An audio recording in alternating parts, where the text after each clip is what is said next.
Halo semuanya, saya Nur Ivan Bari dan selamat datang di Fraksi, Forum Aksi dan Diskusi dengan tema yang luar biasa dan menarik sekali, yaitu transformasi pandangan Islam tentang peran wanita dalam karir. Bersama narasumber yang sudah hadir kali ini adalah Mbak Rini Astuti, SEME. Beliau merupakan ketua dari PWNA Kalimantan Timur dan juga sekarang menjabat sebagai direktur dari Sufi Sentral Borneo Property. Halo Mbak, bagaimana kabarnya? Alhamdulillah, halo juga Mbak Ifna. Alhamdulillah baik. Oke, alhamdulillah sehat ya. Ya. Banget. Sebelum kita masuk dan membahas lebih dalam tentang sesuatu yang tentunya dekat di hati banyak wanita. Nah, di era modern yang serba cepat ini, tentunya peran wanita semakin signifikan, tak terkecuali dalam dunia kerja. Nah, bagaimana pandangan Islam sendiri terhadap kiprah wanita dalam dunia karir? Apakah Islam ini membatasi atau justru sebaliknya malah mendukung potensi wanita untuk berkontribusi di berbagai bidang? Ya, baik. Terima kasih Mbak Ifnan atas kesempatannya. Halo teman-teman sekalian, kali ini saya Rini dan menarik ya pertanyaannya tadi bagaimana pandangan Islam terkait peran perempuan dalam dunia kerja. Jadi kalau kita berbicara tentang perempuan, khususnya dalam perannya di dunia pekerjaan saat ini, apakah boleh atau tidak ya Mbak Ifnan? Kalau ditanya boleh atau tidaknya, kita perlu ketahui dulu di awal bahwa ada perbedaan antara kerja dan nafkah gitu. Ada perbedaan makna di situ. Kalau nafkah itu usaha yang diikhtiarkan untuk memenuhi rezeki di rumah tangga. Jadi bentuknya itu bisa beragam jenis pekerjaan, nah itu bisa dikatakan nafkah. Tapi untuk pekerjaan itu berbeda dengan nafkah. Nah perempuan boleh nggak bekerja? Jawabannya boleh banget perempuan bekerja. Tapi ada syarat yang harus dipenuhi oleh wanita tersebut. Ada 2 syarat utama. Yang pertama, dia bekerja bukan untuk sebagai mencari nafkah, tapi hanya sebagai berkarir gitu. Kemudian yang kedua, dia bekerja atau berkarir itu untuk tanpa mengganggu stabilitas rumah tangganya gitu, atau stabilitas di rumahnya. Jadi 2 syarat utama itu dia boleh bekerja, Mbak Ibu.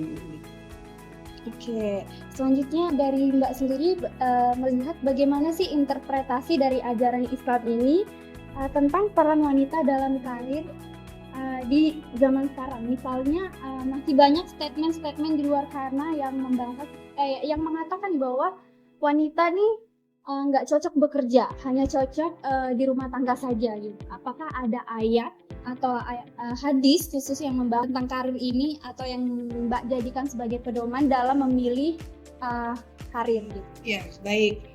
Kalau kita berbicara tadi saya di awal menyampaikan bahwa perempuan itu boleh bekerja, tapi tujuannya yang pertama bukan mencari nafkah karena nafkah itu adalah tugas suami.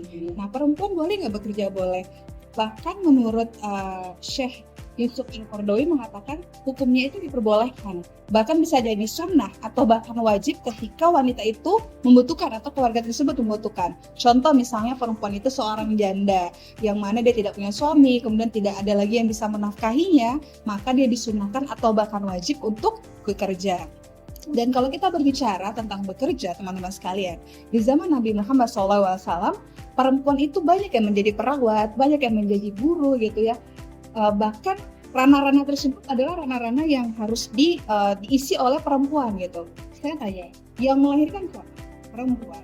Yang mengandung siapa? Perempuan. Maka sudah patut ada perempuan di lini itu. Maka diperlukanlah perempuan menjadi seorang dokter, perempuan menjadi seorang perawat, perempuan menjadi seorang guru, karena perempuan juga adalah madrasahullah, para pengajar.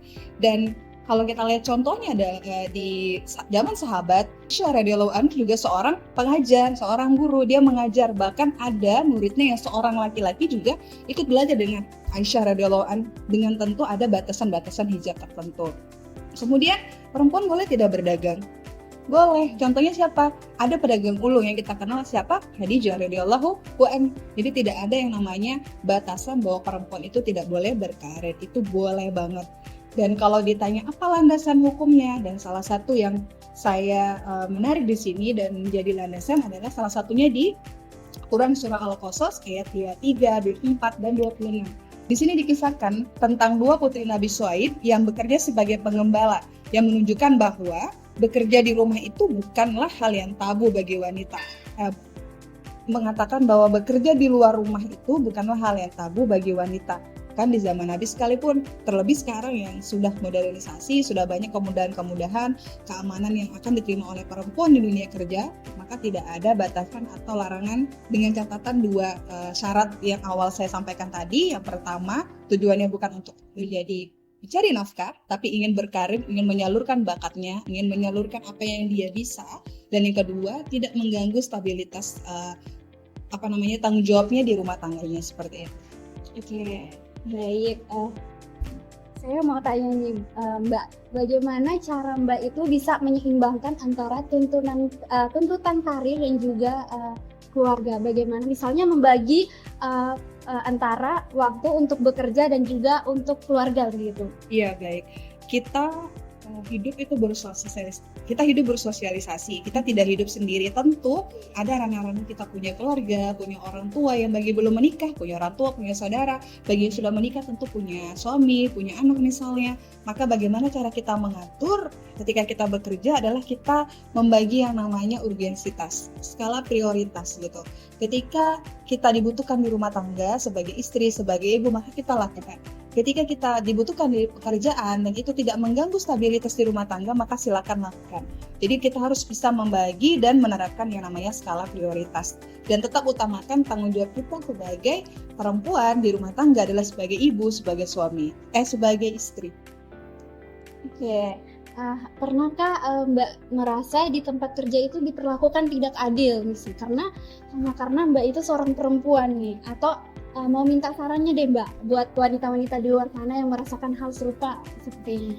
Oke, baik. Karena alhamdulillah di kantor saya sebagai direktur gitu ya, jadi mungkin tidak akan terdiskriminasi gitu ya. Tapi alhamdulillah teman-teman karyawan di kantor kami juga tidak kami bedakan, baik itu perempuan maupun laki-laki punya hak yang sama, punya andil yang sama, tidak memandang dia perempuan, tidak memandang dia laki-laki.